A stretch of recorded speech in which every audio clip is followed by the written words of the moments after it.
Sorry, good afternoon everyone. आज के इस लेक्चर में हम लोग देखेंगे इरिगेशन सिस्टम, सिंचाई प्रणालियाँ क्या हैं। ठीक है। फसलों की सिंचाई को दो भागों में बांटा गया है। ठीक है, प्राकृतिक सिंचाई और कृत्रिम सिंचाई। ठीक, प्राकृतिक सिंचाई वह सिंचाई होती है जो वर्षा द्वारा होती है। ठीक है, इस प्रकार की सिंचाई में कोई विशेष प्रकार की व्यवस्था करने की आवश्यकता नहीं पड़ती है। ठीक है, ये भी दो प्रकार की होती है, वर्षा सिंचाई, बाढ़ या आप्लावन सिंचाई। ठीक है, आगे देखते हैं। इसको पढ़ लेते हैं। इस प्रणाली में फसलों की सिंचाई वर्षा जल से अपने आप हो जाती है। ठीक है, वर्षा सिंचाई, रेनफॉल इरिगेशन क्या होता है कि सीधे सीधे फसल खड़ी हुई खेत में, बारिश हुई, बस अपने आप ही होगी। ठीक है, वर्षा जल एक निश्चित समय अंतराल में ही पर्याप्त हो पाता है। ठीक है, इसी के अनुसार फसलों का उत्पादन करना पड़ता है और अचूक सिंचाई व्यवस्था के लिए केवल वर्षा पर निर्भर नहीं रहा जा सकता। वो हुआ क्या कि जैसे अब भाई वर्षा पे किसी का कंट्रोल तो है नहीं कि नहीं इतनी होगी उसके बाद बंद कर देंगे, ऐसा तो पॉसिबल नहीं है। ठीक है, जितनी होनी है वही, इट्स अ नेचुरल, तो जितनी होनी है उतनी तो होगी। ठीक है, कभी कभी कम होती है, कभी कभी इतनी हो जाती है कि फसलें सड़ भी जाती हैं। कुछ जगहों पे इतनी हो जाती है कि फसलें भी सड़ जाती हैं। ठीक है, ख़राब हो जाती है। तो फिर भाई आगे भी कुछ करना चाहिए, ऐसा सोचा गया। चलिए आगे देखते हैं।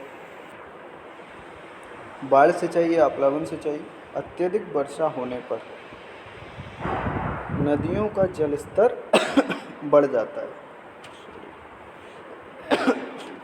जिससे नदी के किनारे वाले क्षेत्रों में पानी भर जाता है। इससे भी फसलों की सिंचाई हो जाती है।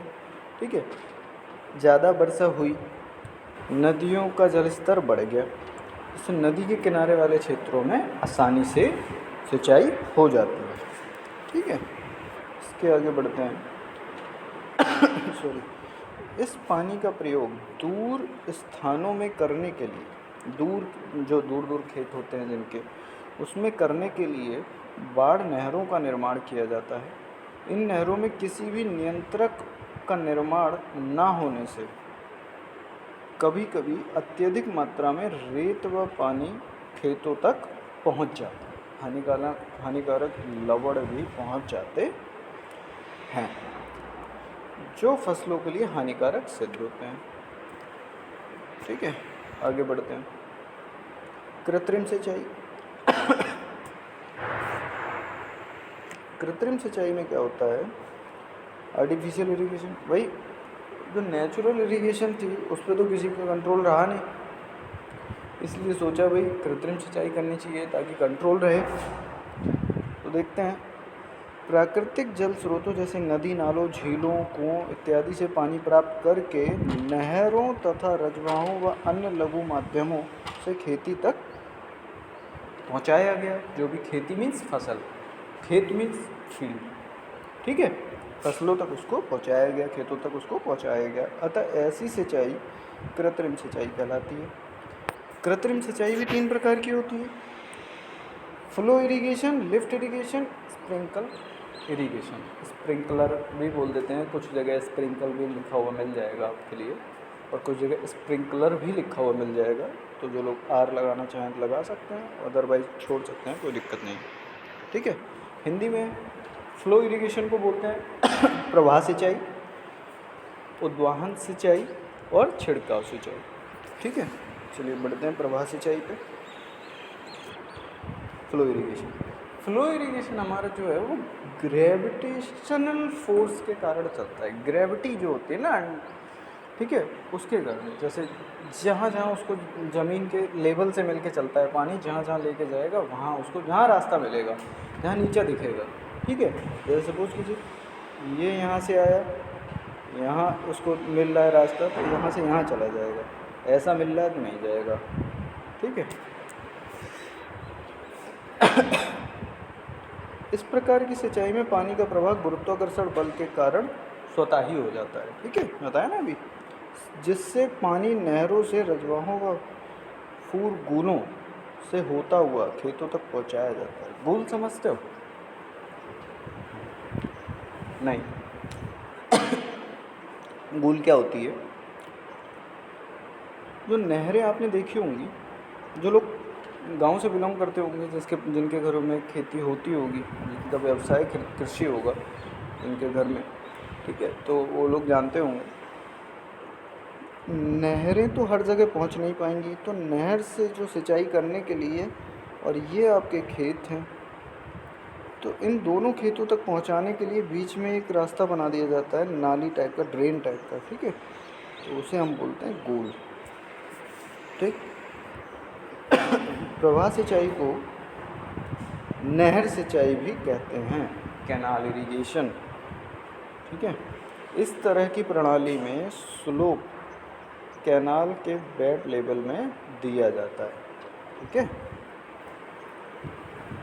स्लोप भी देंगे, कैनाल डिज़ाइन भी करेंगे, सारी चीज़ें होंगी नेक्स्ट चैप्टर्स में। ठीक है, अभी फ़िलहाल यहाँ पे इसी से सेटिस्फाई हो कि इस तरह की प्रणाली में स्लोप कैनाल के बेड लेवल कैनाल का समझते हैं, बताता हूँ। ये है, ये कैनाल का आपने देखी होगी, कुछ इस तरह से बनी हुई होती है, ट्रेपेजोइडल। ठीक, तो ये जो लेवल होता है, ये वाला, इसे बेड लेवल बोलते हैं, निचला तल। ठीक है, निचला तल। इस तरह की जो सिंचाई होती है उसको भी 3 भागों में वर्गीकृत किया गया है। कौन कौन? बारहमासी सिंचाई, मौसमी सिंचाई और जलाशय सिंचाई। ठीक है, बारहमासी सिंचाई देख लेते हैं। जिन नहरों में पूरे वर्ष भर पानी उपलब्ध रहता है, बारहमासी नहरें कहलाती हैं, पूरे वर्ष भर पानी उपलब्ध रहता है। ठीक है, यह नहरें उन नदियों से निकाली जाती हैं जिनमें वर्ष भर पानी भरा रहता है। ठीक है, नदी में बियर बनाकर पानी को नहर में लाया जाता है। ठीक है,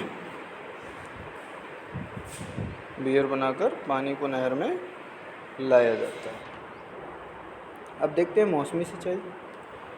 मौसमी सिंचाई, इन नहरों का निर्माण ऐसी नदियों से किया जाता है जिनमें केवल वर्षा के मौसम में पानी रहता है। बरसाती नदियों में वर्षा ऋतु के बाद पानी की मात्रा बहुत कम हो जाती है। ठीक है, इसमें कुछ समझाने वाली ऐसी बात नहीं है, जहाँ समझाना होगा मैं समझाऊंगा, बाकी आप लोग समझिए। अरे खेती से जुड़ा हुआ सब्जेक्ट है ये कोई नया सब्जेक्ट नहीं है आप लोगों के लिए। हाँ, जो लोग शहर से बिलोंग करते होंगे उन लोगों को थोड़ा दिक्कत होगी, लेकिन उसके लिए हम हैं, कोई ऐसी प्रॉब्लम नहीं है। ठीक है, जहाँ और बाकी अगर कोई डाउट होता है तो आप लोग पूछ सकते हैं। ठीक है, चलिए आगे बढ़ते हैं। बरसाती नदियों में वर्षा ऋतु के बाद पानी की मात्रा बहुत कम हो जाती है या बिल्कुल भी सूख जाती है। ठीक है, और इन नदियों में से जो नहरें निकाली जाती हैं उन्हें केवल वर्ष में एक बार ही सिंचित की जाती है फसल। ठीक है, एक बार ही उसको पानी दिया जाता है खेतों को, क्योंकि मौसम में भाई बारिश तो पूरे साल में, वैसे तो भाई नेचर का कुछ पता नहीं है, लेकिन हाँ मोस्टली 3-4 महीने ही हैं बस बारिश के, बाकी तो नहीं। चलिए आगे बढ़ते हैं जलाशय सिंचाई पे। ऊंचाई पर स्थित प्राकृतिक झीलों से जिनमें वर्ष भर पानी उपलब्ध रहता है, जलाशय सिंचाई में ऐसी झीलों से पानी लिया जाता है। बांध, ठीक है, जो ऊंचाई पर स्थित प्राकृतिक झील हैं उनमें जिनमें वर्ष भर पानी भरा रहता है, उन्हीं जो आपकी बोलते हैं, सॉरी, जो झीलें हैं उन्हीं झीलों से पानी लिया जाता है। जलाशय सिंचाई में ऐसी झीलों से पानी लिया जाता है। ठीक है, बांध को ऊंचाई पर बनाकर, इसका मतलब ऊंचाई है। ठीक है, लिख लीजिएगा, आप लोग शॉर्ट में ना लिखिएगा, ऊंचाई। ठीक, इसके प्रति प्रवाह में एक झील बना ली जाती है और जिससे जलाशय से पानी गुरुत्व प्रवाह से खेतों तक पहुंचाया जाता है। ठीक है, और जलाशयों से सिंचाई पूरे वर्ष की जा सकती है। ठीक है, क्योंकि इनमें वर्षा ऋतु में वर्षा जल का पर्याप्त भंडारण स्टोरेज किया जाता है। अब आपको एक वर्ड में प्रॉब्लम हो रही होगी। ठीक है, किस वर्ड में? प्रतिप्रवाह अनुप्रवाह क्या होता है, अप स्ट्रीम डाउन स्ट्रीम क्या होती है। ठीक है, तो होता क्या है आपने जो आगे जाके हम लोग पढ़ेंगे और हाइड्रोलिक्स में शायद आपने पढ़ा भी होगा, शायद क्या पढ़ा ही होगा, ये बियर नॉच बियर पढ़े ना, बियर यहाँ पे जहाँ पानी स्टोर किया जाता है यहाँ पे पानी का तल ये रहता है और जहाँ जिस तरफ छोड़ा जाता है, जिस तरफ पानी का बहाव होता है उस तरफ पानी का तल डाउन रहता है, तो इसे बोलते हैं अप स्ट्रीम और ये डाउन स्ट्रीम। ठीक है, आगे बढ़ते हैं। लिफ्ट इरिगेशन,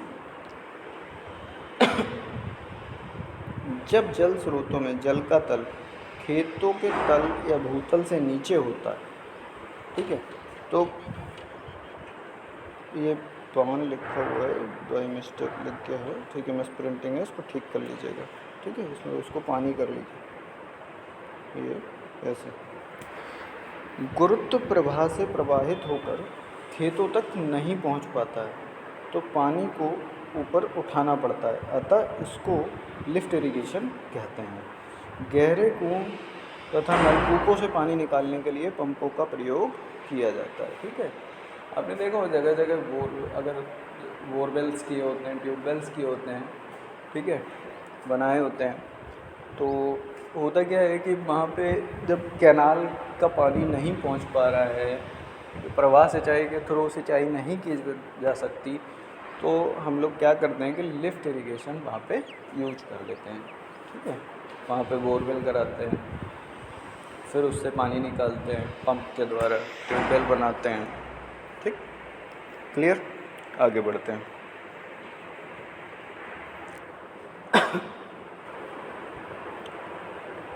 छिड़काव या फव्वारा सिंचाई, स्प्रिंकलर।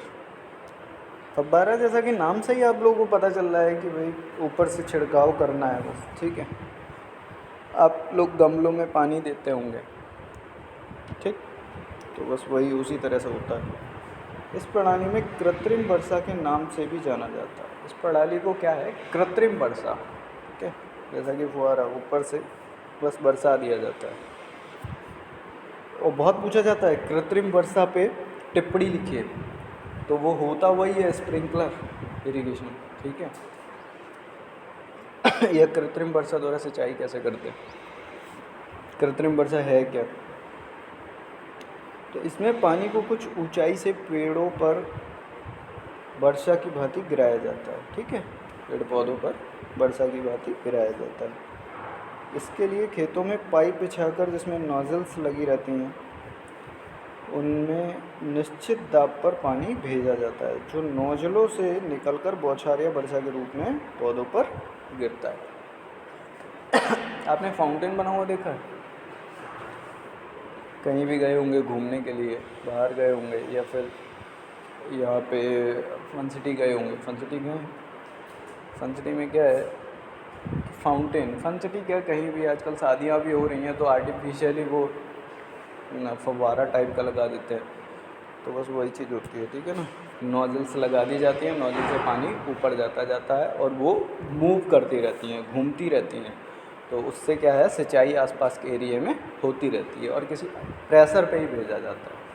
ठीक है, एक निश्चित प्रेशर होता है, दाब होता है, उसी दबाव से पानी को भेजा जाता है। ठीक है, चलिए आगे बढ़ते हैं।